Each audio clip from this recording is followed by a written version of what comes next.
I'm here. You're here. Nice Yeah, to see you, kind of in person. yeah, kind of, yeah. Better than no picture anyway. Yeah. Well, thanks for meeting. Well, thank you. It's always, I don't know what to expect ever after, when meeting someone in person after a tweeting conversation. Yeah, I'm which can trying to find the original tweet that I had said if you want to talk more about that, because I don't know if you've ever actually found that. So I don't know if you remember what the tweet was about. I think I tweeted something, you commented, and then I said I'd like to know more about that. yeah, and I'm trying to think what it was too. I think it might have been trans people, but I'm not sure. You remember kind of what your message was?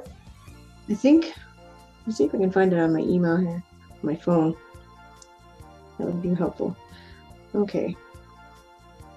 And so yeah, I thank you for being open to a conversation and Yeah. for this. I won't use any of it unless I've got your permission or it's more. Well, there's two things. One is that I think conversations are really important, and I've been having a lot of great conversations. And then, and of course, it doesn't just end there. They'll ripple maybe to the next conversation that maybe they have, or perspectives that they have, and perspectives I have, Yeah. and that sort of thing. And that's never, for nothing. Mhm. But it's also very much like, oh, I wish we had this recorded. And because if it brought some light to me, if it brought some light to you, Yeah. then perhaps it could bring some light to someone else. And so if it's worth sharing, we'll share it. Um, and then with this situation specifically and some other situations with Twitter, I find that, some people, I don't know if it's a keyboard warrior type Yeah. response. And then when it comes to meeting in person, it's very different. And I mean, I know some people, I just had a conversation yesterday with some people about like how it's hard for some people to grasp that. I have a very hard time grasping being different online than what you see in person. Yeah. I have a very hard time with that because I just, when people tell me, oh, I don't think we should take what's said online seriously, it's like, then what's the point? Like, what's the point of having these conversations if they're not? Definitely. It's just entertainment for people. It's not entertainment for me. I don't have the time for that. Like, I mean, we all have 24 hours in my day. I choose not to spend my time that way. Yeah. Yeah. Some people are. Sorry? When people get into their, anonymous accounts and stuff, that bothers me a lot because if you can't say what you want to say, with Okay. then because I find people will say all sorts of horrible things under an anonymous account that they would never say, I hope, in real life. Right. But then you have anonymous accounts that they're not anonymous so that they can be somebody else or say horrible things. It's so that they can say their truth without being reprehended or ostracized. Yeah. So I think it works both. I see the anonymous accounts on, if we're saying like agreeing with me, I see anonymous accounts. I see anonymous accounts like not agreeing with me, disagreeing with me. And I don't think of it one way or the other than this person, for whatever reason, it wants to speak their truth through this account. That's how I see it. And and you're right. If it's more of there's nothing to lose other than their reputation for being like a not so great person. Let's say like a reputation of their character. Let's say not reputation as, oh, they're no longer credible because they think this way or that way. I'm talking about if the risk of losing their character is there, and that's why they have an anonymous account. I absolutely agree. I think that's very cowardly, right? Yeah. Knowing what I know to be true from the conversations I've had with so many people now, whether they be educators or parents, Right. Or just even throughout all of the mandates. I mean, I didn't start here at the school board. People told me I should run because of my advocacy and speaking up for people who felt like they didn't have a voice. Even yesterday, so many people working for the government. Right. I can't say what I want to say because I'll lose my job. Right. And the stories they have to share are substantial. Yeah. Right? And yet they can't say it. Yeah. I find our world has become very polarized, and Yeah. it's not a good thing, not a good thing at all, because most of us are in the middle somewhere. And I find that we most often want the same things. We just come at it from different angles, right? Well, and that's the thing too that I noticed with the school board campaigning was that, I mean, I thought we all wanted what was best for the kids, right? So I'm speaking up and saying I don't agree with the manner in which it's going about. For some things, I'm not saying I disagree with everything. Right. I'm saying there's some things that concern me a great deal. I know that I wouldn't step up and use my time had I not known that I'm not the only one. Right. Right? Because I mean, if I think it's a dead end, it's a dead end. But Yeah. if I have a pull because I feel like it's not a dead end and it's very important, then I'm going to stand up and do something about that. Right? Mm-hmm. Always done that. Like as long as I can remember, that's always been my character. Mm-hmm. So, you know, I'm standing here with the same mission. I want what's best for the kids. Right. I don't agree with the manner in which we're going about it right now. Here's why. Mm-hmm. Is it too much to ask for people to say, well, I meet you, I understand where you're coming from, right. or even if I don't understand where you're coming from, help me understand where you're coming from, first off. Now that I understand where you're coming from, I'm going to let you know you don't need to be concerned about that, and here's why. Okay. Tell me why. And then I can say, and this is exactly the conversation I have with my kids too, is that never do they get from me, I do it because I said so. Right. Oh, Mom, why? Because I said so. They never get that from me. Yeah. Reason why, and then if they're upset by it, I say, well, hold up. Why are you upset by that? Do you not agree with what I have to say? If you don't agree with what I have to say, tell me why. Right. Because maybe you'll open my eyes up to a perspective that I didn't see. And you're going to get oh, I see it that way now. Okay, you're right. Or you're going to get okay, I see what you're saying, but here's why I still disagree.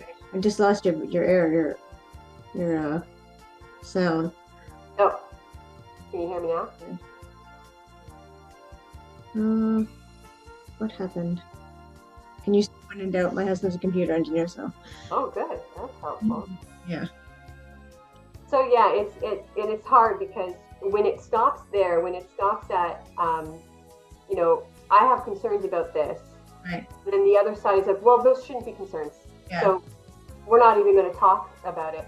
Or, you know, they one up that and say it's dangerous to have this conversation, or it's detrimental to certain people to have this conversation. It's damaging, it's hurtful, it's whatever it is.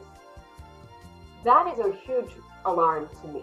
It's to come at anything with curiosity and genuine concern or question, and it be shot down as dangerous. That's dangerous. Like there's no way that is a reason to not have the conversation. Because if anything, then you'll tell me why it's not a concern, and then anyone else who had concerns as well, that could be alleviated as well, right? And then we can just carry on. But we've got this wall up because we're not addressing those concerns. We're just wiping away, like on both sides, right? Yeah. So your concerns don't matter. Your concerns don't matter. It only matters what we think, and that's dangerous, like you said. Yeah. We need to have more of this, when people get together and say, "Yeah, we don't agree on everything, but that's okay, because we can learn from each other." That's right. Absolutely. Yeah, I can learn stuff from you. You can learn stuff from me. It's just, why are we not doing this more often? You know, honestly, it's society to me that's another problem I'm seeing, that I'm trying to say, hey, enough with this. Never did I ever say my views are right and it has to be that way. My platform has always been, hold up, we're doing something here, and there's a lot of people who have concerns. Can we listen to these concerns, have them at the table, and then we can, because I am totally up for someone telling me why I shouldn't be concerned. And then we can carry on.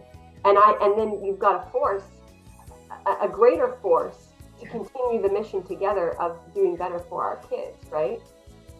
So I would really love to know the specific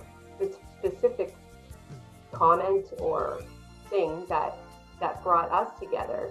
Is to do with parental consent and stuff? Maybe. I mean, there's a lot of stuff. I have a really hard time finding stuff on Twitter. I mean, if it's not me getting to a notification right away, then it's kind of lost. Because it's fast, right? There's so many Yeah, posts. it's not like, to me, it's not like a thread where I can just follow. It goes into a different comment, and then it goes into like. There's no really good way of searching for one person and saying, what did we talk about? You can't really. It's really, you just have to scroll and scroll and scroll and scroll so you can find it. Yeah, which I wonder is probably part of the brilliance of Twitter, to be on the platform as long as possible. 22nd was really the date of it. Is there anything that you can think of specifically as we're looking for that, that you feel that I don't have a good understanding about? Based on when I comment, when I share my views, do you feel like, well, Christina doesn't have a good understanding about something? Well, the whole book thing for me is weird because Okay. I forget her name. What was her name? Carolyn Burjowski? Yes. Yes. If she had brought many books, not just books about trans and stuff, but because there are other books with heterosexual scenes in them as well. Yeah. I would have had more faith in what she was doing. Right. But I only brought those books. I was like, why are you focusing on these books? Right? Yeah.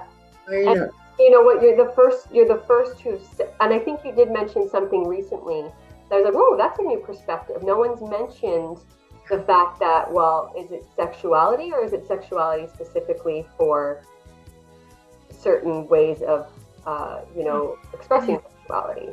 Those books are appropriate for elementary schools, right? Mm-hmm. Mm-hmm. Out of elementary schools, but there are lots of books with heterosexual people in them that have sex scenes in them, or I don't know, pictures, but they definitely have actual sex scenes in them. Yeah, I think that's a great point, Diane. I also, to be fair, I think that these books came up, and to say, oh, now I have to look at all of the books.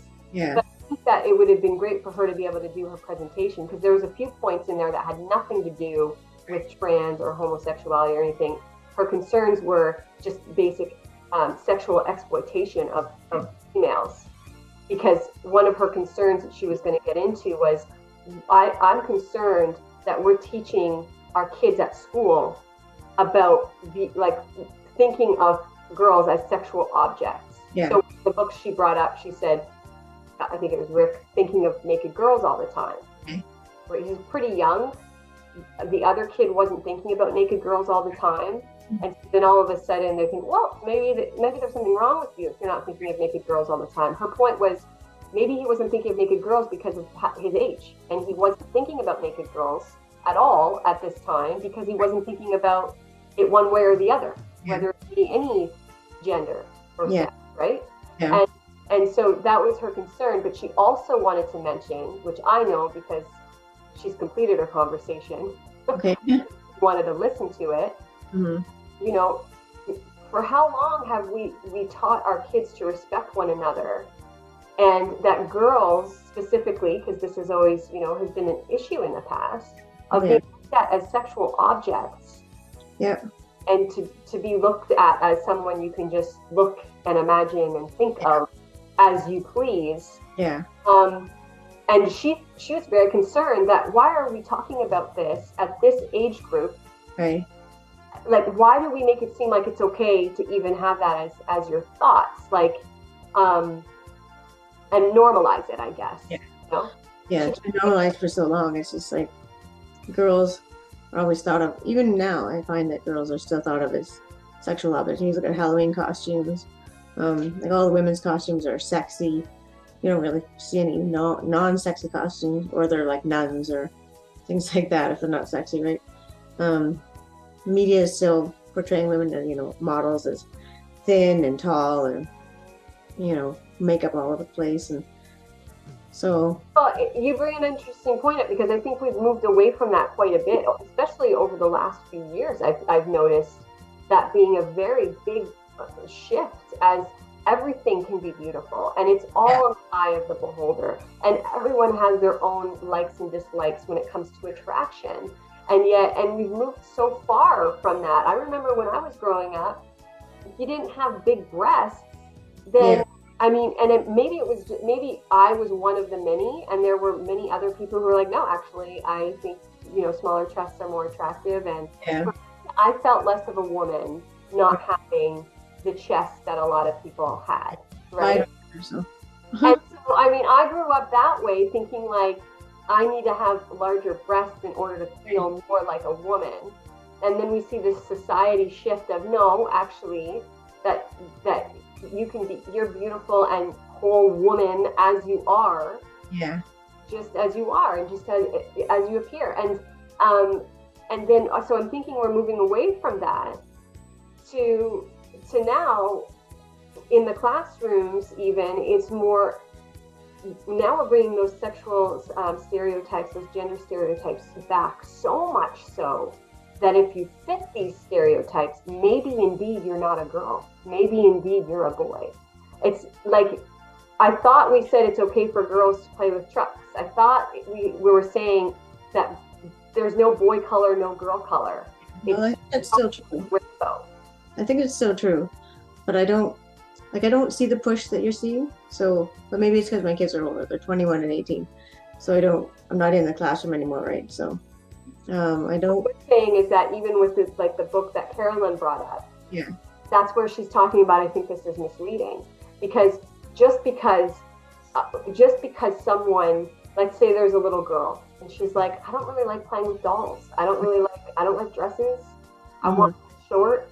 Like all the stereotypical things that we said shouldn't belong to boy or girl. It should be gender neutral. It doesn't matter. And all of a sudden she's presenting this way. She's good at sports, stronger than more masculine energy, I guess, right?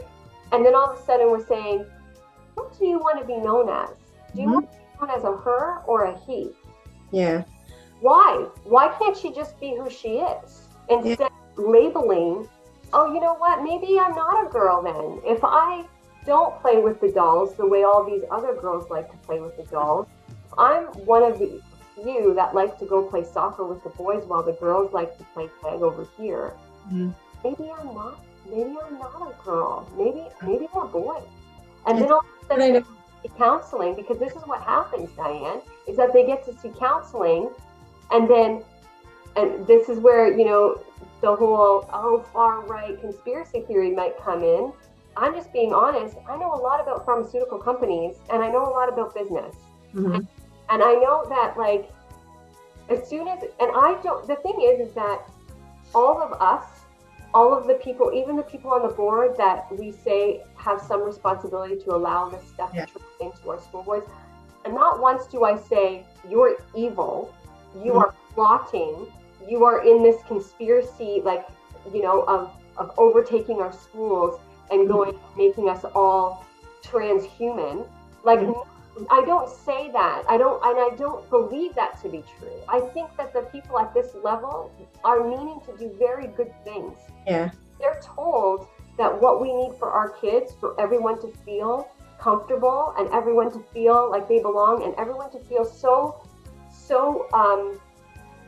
good about themselves, so that they can then learn the academics, because they're distracted by feeling unwelcome. Right.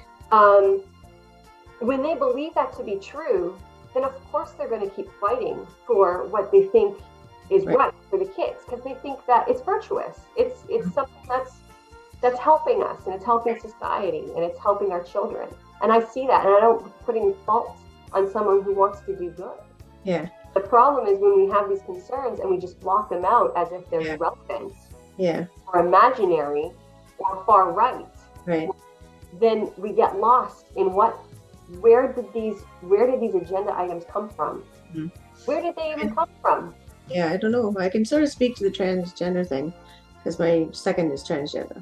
Okay. And so, but she didn't know for the longest time, right? She's 18 now and just started transitioning. But as I look back as a kid, I can see things that she did that might have been construed as girlish, but we didn't push them to be girl or boy. Right. Wanted to play with trucks or cars or Barbie or whatever. No problem. If anything, I want my boys to be interested in dolls, because I think it's very nurturing, and I think it's a great quality to have. Exactly. And anyway, she played hockey, all the stuff like that. But there was always something with her that was, kind of off. Like she didn't like to hang out with the guys on her hockey team, but she's not. She wouldn't look at her and go, "Wow, you're a female," because she's gone through puberty and all that stuff. So she's going to be one of the more masculine-looking women, but that's what she is. So, but in schools, and again, I don't know because she's been out of school now for a year, so I don't know what it was like back 15 years ago, where I don't think they were kind of doing that sort of thing. And I don't know, like I wish I knew people with little kids in school so I could ask them, because I don't know what it's like right now in that one, because let's say she'd been in school in grade 1 or whatever and wanted to dress up, and, dresses and work in the kitchen or whatever. Well, would they have said something to her then, or would they not allowed to, or oh, maybe you're a girl, yeah. So I don't know, and she didn't know for the longest time, right? She just knew something was wrong, and when she got older, when she was talking to more people and stuff, she's like, I think this is what it is. And so she's been to see counseling. She's been to the endocrinologist, so she started hormones and stuff. Mm-hmm. But, so it's a bit of a long journey. But and even hearing that story, your mind can go to, what could we have done, or would it have helped if she knew earlier? Yeah. Helped if she knew earlier, because we do hear stories. I listen to those too, right? I listen to those. It saved my life knowing earlier, or had I known earlier, it would have saved me so much. And I don't negate that. I don't say that's not true. Yeah. I think it's important information to have. Yeah. And we have a system that works better for these individuals, because we know it's not a lot of people. Yeah. Not to say that we shouldn't make changes because it's only 1 or 2. Okay. Like, we need to make the changes that are appropriate to make, of course. Mm-hmm. Is it necessary to have everyone questioning it? I don't think so. Yeah, because they're little kids, right? So they might say what they want, what they think teachers want to hear, and stuff like that. Right, and we talk about how one of the moms I was talking to yesterday, her daughter was experiencing Pride Parade last year, and she's just a Pride Month or Pride Week. And she said this year she's taking her out. Like, she's not going to be experiencing it, because at her school they put a lot of emphasis on it. Okay. And she was feeling very like, oh well, if I'm just a girl, right, I like girl things, then I'm not that special. Right. And it's like, I for me, it's not that we shouldn't celebrate everyone. We should celebrate everyone. But are we celebrating everyone by making it seem like, by being something specific, everyone who's not that is not special anymore? I use the example of being Portuguese because I'm Portuguese. Okay. Never needed a book. I never needed any of my books at school. Not a single book had a Portuguese girl in it. Not a single book said, if you're Portuguese and you come from parents that don't speak English very well, and they, you're teaching them how to read. Right. My dad was 23 when he came here. Yeah. He still tells us the story of how badly he felt when his sister would start correcting him when he was trying to read that. Right. And when we were very young, I don't even remember doing it. We were so young. Yeah. And so he still remembers that, right? Yeah. Never did I need a book telling me that I could still succeed. Yeah. That I could still be a leader, that I could still do things in this world, that I can still amount and have lots of purpose. I never needed that book. Yeah, not everybody does. Some people do, though. Not everybody does. Some people do. But to tell me that we have to have many of those books and have conversations as if we're normalizing it. Normalizing it meaning not that, because it is normal, as in there are trans people who exist, and there are homosexuals, and there are families who look different, who have two moms or two dads or whatever it is. But do we need to make it sound like you get to choose, and that that life is all about choosing it. Right. That to me is a facade of a world. That Right. to me is Not a choice. It's not a choice for the people who are in it, right? That's right. That to me is making up a make-believe world to make some people, not everyone, Yeah. and I'm talking about those who fit into those kind of families that look different, that have two moms or two dads, or someone who doesn't identify as their biological sex. I'm talking about just those people right now. Some of these people are going to maybe be empowered by it. Some of them aren't going to be, and some of them might be damaged by it. Yeah. So why are we going to be taking action that may have one of any of those results to the population we're trying to help? Yeah. I think we've maybe swung too far one way. We absolutely have. That's the point that I and so many are trying to make. We've swung so far that, I mean, we're talking about, when I talk to people who are homosexual, trans even, they say to me, I don't need a parade. I don't want a parade. I don't want people making it seem like I'm doing this and now I'm special because I'm doing it. I'm not more special than anybody else here. They don't need that. Yeah. And so, I'm going to feel badly saying that, well, we shouldn't have it, because I'm all about lifting anybody up. Yeah. Honest. But when we're lifting some people up, and I'm seeing other people feeling like, oh, I'm not so special in my own identity now because it's not different. Yeah. One of the colors. Yeah. Rainbow. Mm-hmm.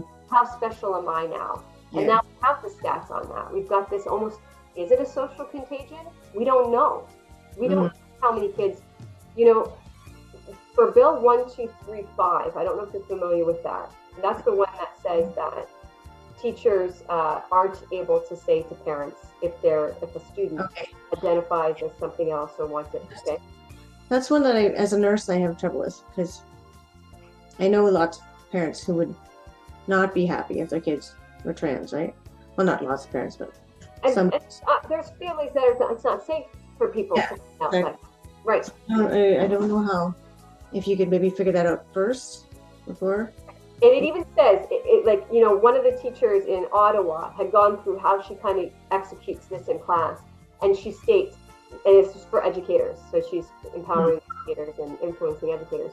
And she states, and no matter what, you never, ever tell the parents, even if you think they're supportive. Okay, that's not good. Yeah. And so I had a parent yesterday, we only have 10 minutes left. I had a parent yesterday say, I just want to know what you're going to be talking. We've got a lot of support. My daughter is able to be anyone she wants to be, but we want to help her, guide her through that. Right. And to a teacher that has been told that parents could be dangerous, right, that could look of many ways. It can be, I trust her and I think she means this, or it can be like a red flag and saying, oh wow, I don't know if this is a safe place for this girl. Yeah. Right. And who are you to know? Who are you to judge? How is it the teacher's job to do that? You're putting a big responsibility on the teacher. Right. That's the other thing, is that I'm like, I don't think the teachers should have this kind of responsibility, nor do I wonder why they want it. I don't know if they do. Responsibility. Yeah. It is. And if we want what's best for the kids, don't we want the kid to be who they are all the time? Mm-hmm. How would we foster the thought of a child being anyone other than who they are? Yeah. In the home and or at school, and then having to be somebody else. Yeah. How is that not psychologically damaging to this child? What would be best, I think, is if you could get the parents involved in somehow, like in getting them counseling. That's right. And then you can see, okay, these parents are not being supportive. Clearly it could be damaging to the kid. Yeah. And that's where the supports come in. That is not part of education. It's not part of education. This is where the teacher is no longer, they don't just step into the role. More psychologists in schools. Because there used to be psychologists in schools. Oh, like my dad was one. Yeah, okay, cool. When he started, he had like 5 schools. And by the time he retired, he was up to like 12. And there's nothing you can do with 12 12 schools when you're one person, right? Yeah. I would love to see is more like every school should have a psychologist, I think. And then when things like this come up, you can refer to the psychologist. That's right. And they in their professional judgment. Going to be doing that. I really don't think it's going to be that often. So when we think of resources, and do we have the resources for that? Mm-hmm. I believe it's going to be very much. I mean, like, we've got the stats, and yeah, you can argue that it's because people feel afraid to come out, and now they feel, more comfortable to come out. Yeah, we've got that side of the argument. We also have the argument that's a social contagion, and people are only coming out because it feels like the thing to do. And if you don't, they're called like a homophobe. You've got people so extreme saying that if you're not open to trying sexual activity with the same sex, you're a homophobe. What? It's bizarre. Yeah. Or you're a bigot, you're a homophobe if you're heterosexual. Like, this is not okay. This is not okay language and messaging. No. Well, on both sides too. Like, I've been called a groomer, I don't know how many times. A what? Groomer. A groomer. Oh, yeah. I don't use that term either. I mean, I don't know that I've ever used the term groomer. Yeah. I use it if I see it. I mean, I do follow groomers. What is it? Gays Against Groomers. Okay. Seen that before? Yeah. You have not? No, Gays Against Groomers? Yeah. So it's all gay individuals. Yeah. Talking about how they do not agree with this. Mm-hmm. And there's so many perspectives. There's gays and lesbians who say, I want out of the letters. Mm-hmm. I no longer want L and G in that anymore because if you think about it, you're kind of getting rid of them, because if somebody comes out who's attracted to, if I come out and I'm attracted to females, and now all of a sudden I'm being questioned, or maybe you're a guy, maybe you're trans and you're actually a guy, and then I'm exploring that, and then I'm on hormone, like. Yeah. I think we're in a really fluctuating period right now where everybody's trying to figure it all out, right? Like, what does this mean? What does that mean? Where are you in the spectrum? But that doesn't exist with affirming. No. Only affirmed, and there's no question. Isn't that an alarm for anyone? Yeah, it's like I think what they mean to do with affirming is that they're giving a kid a chance to work things out in their head. That's not what it's being looked at as, though. Yeah, I know. But I think that's what they meant. Counselors have been warned that they need to affirm, which means if I come in and I'm like, I think I'm a boy. Okay, well, I mean, if you feel like you're a boy, then maybe you're a boy. Right.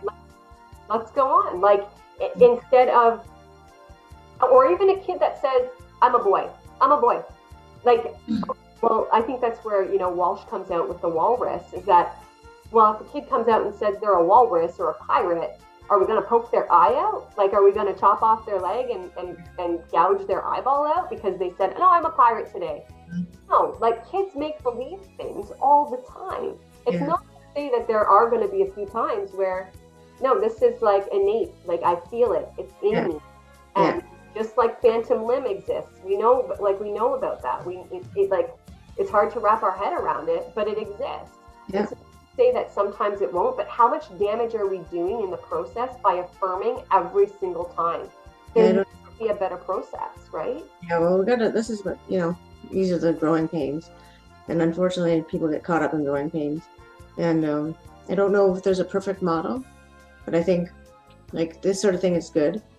Just talking to each other and feeling things out, and like, where do you stand, where do I stand? And it's just, if we can do this more often, like, spread this around and say, look, we did this, other people can do this, we can work together. Yeah, absolutely. Yeah, because it's, like, we all want kids to be happy and healthy and, feel good about themselves. Just got to figure out how to do that. And I think if we could put a psychologist in every school, that would be a good start. Because mental health is a big part of all of it, right? Oh, mental health is probably the biggest issue right now that we have. And when kids learning is going down, I mean, where's the issue?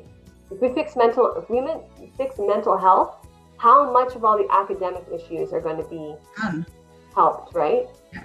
And I mean, I say that, and I can hear the other side of it from the people who are fighting against me on this. So, absolutely, Christina. Like, look how hypocritical you sound. How about all the kids that their mental health needs to be fixed from affirming and can learn? And it's and I think we're missing all that chunk that we just talked about there, right? Like, the kids don't need a fake, like, kids don't need a made-up world, like where we say that boys don't exist anymore and girls don't exist anymore, and actually, you know, to the point where we're having people tell these kids that a doctor guesses when you're born, instead of being true and saying, well, they made their assessment based on genitalia, because genitalia is what tells you if you're a female or a male. Especially at birth, right? Because nobody's going to know at birth. That's biology. Let's not. Why are we trying to change that?